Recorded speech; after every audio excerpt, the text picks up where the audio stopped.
김정빈의 10분 정리 세계 명작 시간입니다. 이 코너 첫 번째 작품을 무엇로 하면 좋을까 생각을 하다가 쓰여진 순서로 보아 가장 오래된 작품이 좋겠다는 생각을 했습니다. 쓰여진 지 가장 오래된 문학 작품으로는 4000년도 더 된 작품으로 알려진 메소포타미아 고대 신화 길가메시 서사시가 있습니다. 또 정리는 근현대에 와서 되었습니다만 고대 그리스 신화도 훌륭한 문학 작품으로 볼 수 있고 구약 성서라고 불리는 히브리 성서도 문학 작품으로 볼 수 있습니다. 인도, 중국 등 문명이 가장 먼저 시작된 민족들에게 전승되어 오는 신화와 시들도 문학적인 면에서 높은 가치를 지니고 있죠. 하지만 후대의 문학에 큰 영향을 끼친 작품이 중요하겠죠. 그런 기준이라면 역시 고대 그리스에서 기원전 10세기 또는 9세기경에 쓰여진 것으로 보이는 호메로스의 두 작품 일리아스와 오디세이아가 가장 중요한 작품이라고 할 수 있습니다. 참고로 영어권에서는 호메로스를 호머, 오디세이아를 오디세이라고 부릅니다. 일리아스와 오디세이아는 오늘날에는 소설로 읽히고 있지만 본래는 서사시입니다. 이야기를 시 형식으로 쓴 작품인 거죠. 일리아스는 15,693행, 오디세이아는 12,110행의 시로 되어 있습니다. 그러니까 이들 작품은 우리나라로 치면 정형시인 시조나 사사조 내지 7호조 형식으로, 당연히 이런 형식이 아니라 그리스식 정형시입니다만 어쨌든 그런 정형시로 쓰여 있습니다. 하지만 이런 시 형식은 번역 과정에서 사라져버리게 되죠. 그래서 우리는 이들 작품의 시적인 맛을 느끼지 못하는 채로 이야기에만 집중을 하게 됩니다. 가시는 걸음걸음 놓인 그 꽃을 사뿐히 들여밟고 가시옵소서 라는 시구의 글맛이 외국어로 번역하면 사라지는 것과 같은 이치입니다. 호메로스가 사용한 시 형식은 영웅 육가운이라고 불리는 것으로 탄타타, 탄타타, 탄타타, 탄타타, 탄타타, 탄이라는 리듬을 갖고 있습니다. 시인 호메로스에 대해서는 여러 가지 전설이 있죠. 그가 맹인이었다는 설, 일리아스와 오디세이의 문체와 분위기가 다르다는 점을 들어 두 명의 호메로스가 있었다는 설 등이 그것이죠. 일리아스는 지금의 터키에 해당되는 지역인 트로이에서 기원전 14세기에 실제로 벌어진 트로이와 그리스 연합군과의 전쟁 이야기, 그 중에서도 그리스 연합군의 용장인 아킬레우스를 중심으로 하는 이야기이고, 오디세이아는 전쟁에 참가한 연합군의 여러 영웅 중 한 사람인 오디세우스가 자신의 고국으로 돌아가기까지의 이야기입니다. 일리아스에서 호메로스는 웅대한 필치로 무사들의 용기를 예찬합니다. 그런데 오디세이아에서는 필치가 달라지죠. 일리아스의 주인공인 아킬레우스의 덕목이 용기인데 비해 오디세이아의 주인공인 오디세우스의 덕목이 지혜이다 보니 그의 문체가 강렬함에서 유연함으로 바뀐 것이라고 볼 수가 있습니다. 두 편의 작품 중에 먼저 오디세이아부터 살펴보겠습니다. 이 작품을 먼저 다루기로 한 데에는 까닭이 있습니다. 앞에서 말씀드렸듯이 오디세이아는 영어로 오디세이로 불리는데, 영어에서 오디세이는 작품 오디세이라는 뜻 말고 여러 가지 사건으로 가득한 긴 여행이라는 다른 의미로도 쓰입니다. 이 코너는 문학과 사상을 망라하는 고전 명작 오디세이가 될 것이기 때문에 필자는 가장 먼저 오디세이아를 다루는 것이 좋겠다고 생각을 한 것입니다. 오디세이아의 주인공 오디세우스는 그리스의 한 폴리스는 도시국가죠. 폴리스 이케타의 군주입니다. 그는 그리스의 다른 군주 장군들과 함께 긴 여행 끝에 소아시아 반도 북서쪽 끝 에게해 해안에서 5km 정도 떨어진 곳에 있었던 트로이 성을 공격한 지 10년 만에 승리를 거두고 고국으로 돌아가는 중이었습니다. 처음에 오디세우스는 600명의 부하들과 함께 키코네스족이 사는 이스마로스라는 항구에 도착합니다. 무력 충돌이 일어나 배 한 척과 6명의 부하를 잃은 오디세우스는 그곳을 떠나 아흐레 동안 바다를漂流한 끝에 연을 먹고 사는 사람들의 나라에 이르게 되죠. 그곳 사람들이 식용하는 연실에는 고향을 잊어버리고 그곳에서만 살고 싶은 마음이 생기는 효능이 있었습니다. 연실을 먹은 일부 부하들이 한사코 그곳에 머물기를 고집하자 오디세우스는 그들을 배에 묶은 상태로 그곳에서 탈출을 하게 됩니다. 그 다음으로 오디세우스 일행이 도착한 곳은 퀴클롭스들의 섬입니다. 퀴클롭스는 둥그런 눈이라는 뜻이며 이름 그대로 그곳 사람들은 이마 한가운데 둥그런 눈알이 하나만 달려 있었죠. 섬에 도착한 오디세우스는 한 동굴에 살고 있는 폴리페모스라는 퀴클롭스에게 술을 바치며 자신들을 도와달라고 부탁을 합니다. 하지만 그 괴물은 그를 도와주기는커녕 오디세우스의 부하 둘을 잡아 동굴 벽에 던져 절명을 시키더니 뱀이 개구리를 먹듯이 먹어버리죠. 거인이 잠에 빠져들었습니다. 오디세우스는 그를 죽이고 싶었지만 동굴 입구가 오디세우스로서는 밀쳐낼 수 없을 만큼 아주 큰 바위로 막혀 있었기 때문에 괴물을 죽일 수가 없었죠. 이 난관을 오디세우스는 교묘한 수단으로 해결합니다. 그는 외눈박이 거인 폴리페모스의 눈을 실명시킨 다음에 그 섬을 탈출하죠. 그 다음으로 오디세우스는 바람의 신이 사는 섬을 거친 다음에 아이아이아 섬에서 태양신 헬리아오스의 딸 키르케를 만나 부하들이 돼지로 변하는 일을 겪습니다. 얼마 후 마음을 바꾼 키르케는 오디세우스의 부하들을 원래의 모습으로 회복시킨 다음에 그와 그의 부하들에게 좋은 음식을 대접합니다. 오디세우스는 환락에 빠져 고향에 돌아갈 마음을 잃어버렸는데 그런 그를 부하들이 열정적으로 설득을 하여 오디세우스는 다시 항해길에 오르게 됩니다. 그 다음으로 그는 죽은 자들의 세계인 하데스로 내려가 트로이 전쟁 때 자신과 함께 싸운 영웅으로서 일리아스의 주인공인 아킬레우스를 만나기도 하는 등 여러 가지 모험을 합니다. 그렇게 신기한 경험과 위기의 순간으로 점철된 20년의 세월을 보낸 끝에 오디세우스는 고국 이케타에 도착합니다. 고국에서 그가 들은 것은 그 아내 페넬로페가 큰 곤란에 처해 있다는 사실이었습니다. 오디세우스가 오랫동안 돌아오지 않자 왕위와 재산을 노린 주변국의 왕, 왕자, 귀족 등 100여 명이 페넬로페에게 혼인을 해줄 것을 강요하고 있었던 것입니다.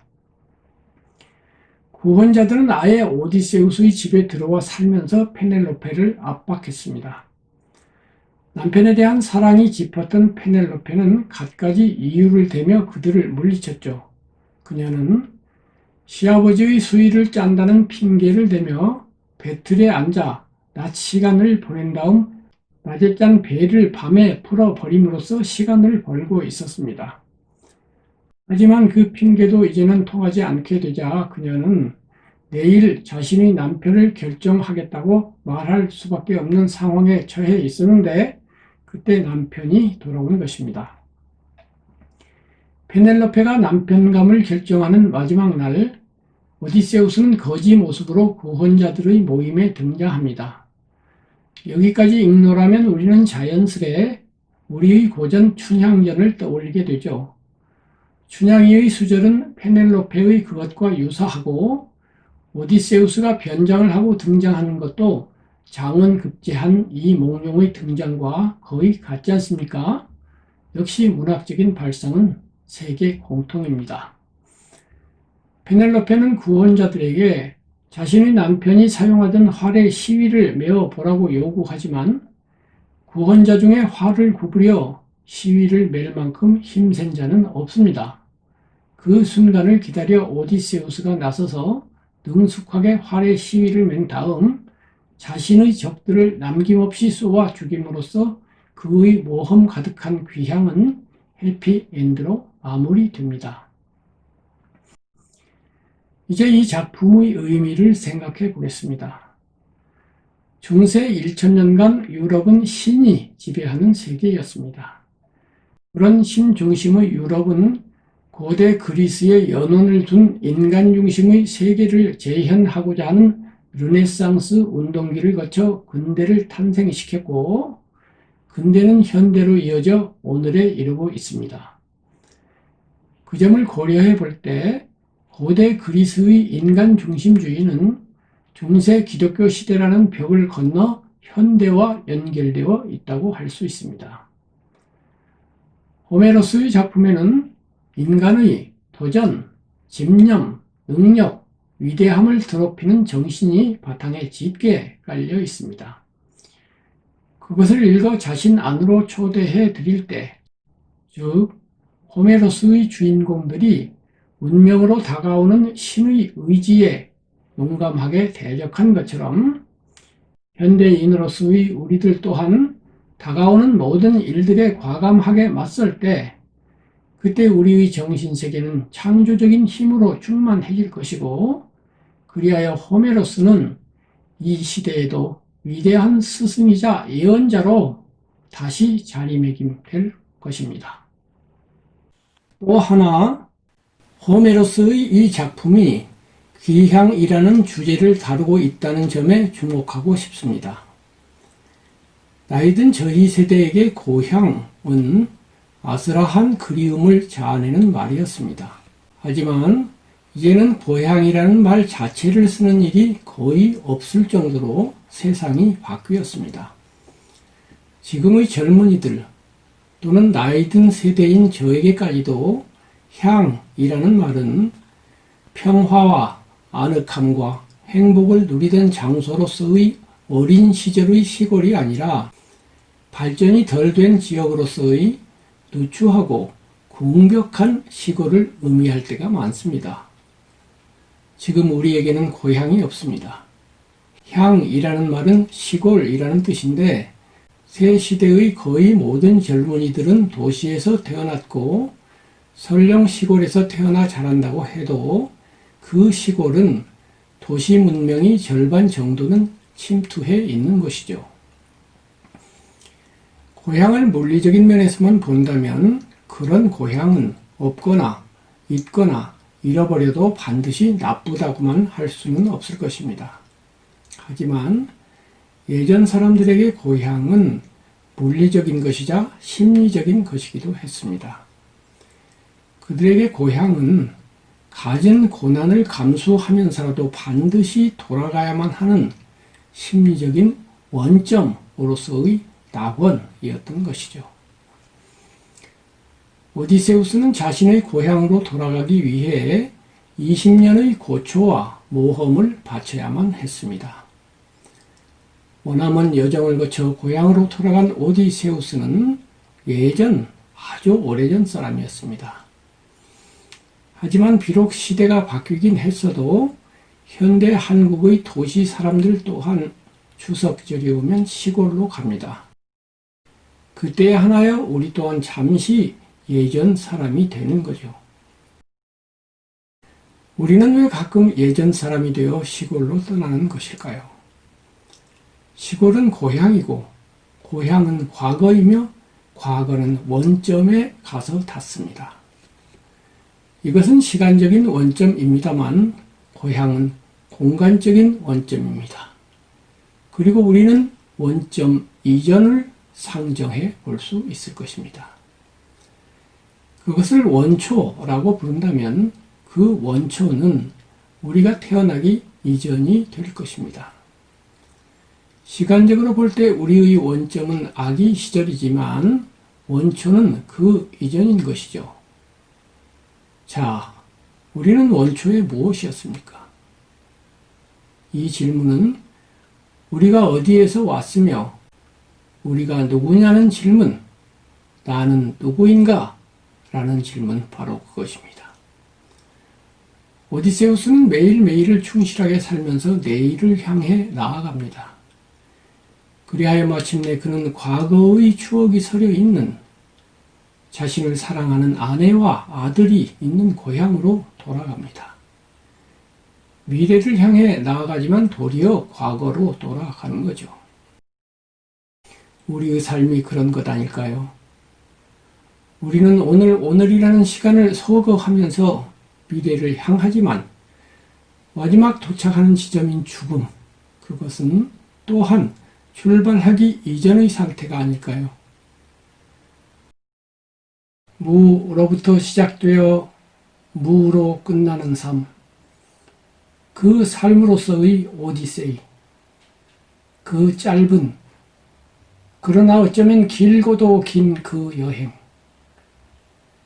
그러나 그 우리의 오디세이는 무의미라는 의미에서의 무는 아닐 것입니다. 어쩌면 우리의 시작으로서의 무와 마침으로서의 무는 정말로는 무가 아닐지 모릅니다. 작품 오디세이아에서 오디세우스는 그리스 신화의 주인공인 칼립소를 만납니다. 칼립소는 티탄족 아틀라스의 딸로서 신비의 섬 오기기아에 사는 요정입니다. 그녀는 용기 있는 무사이면서 지혜까지 갖춘 오디세우스가 자기 섬에 오자 한눈에 반하여 7년간이나 오디세우스 일행을 붙잡아 둡니다. 그녀는 오디세우스에게 불멸의 생을 주겠다고 약속합니다. 하지만 고향을 향한 그리움을 견딜 수 없었던 오디세우스는 자신은 사랑하는 조국 그리고 아내에게 돌아가야 한다고 말하며 결국 칼립소는 제우스 신의 명령을 받아 그를 풀어줍니다. 오디세우스는 불멸을 버리고 귀향을 택했습니다. 이 이야기에서 우리는 무엇을 읽을 수 있을까요? 문학 작품에서 무엇을 읽어낼 것인가는 독자마다의 권리이므로 이 질문에 대한 정답은 없습니다. 다만 저는 이 이야기를 읽으면서 작가가 그리움이라는 감정을 매우 중시했다는 데 주목합니다. 우리의 삶은 불멸은커녕 7, 80년 밖에는 지속되지 못합니다. 하지만 그리움이 있는 삶, 고향이 있는 삶, 사랑이 있는 삶은 칼립소의 불멸보다 더 아름답습니다. 더 고귀합니다.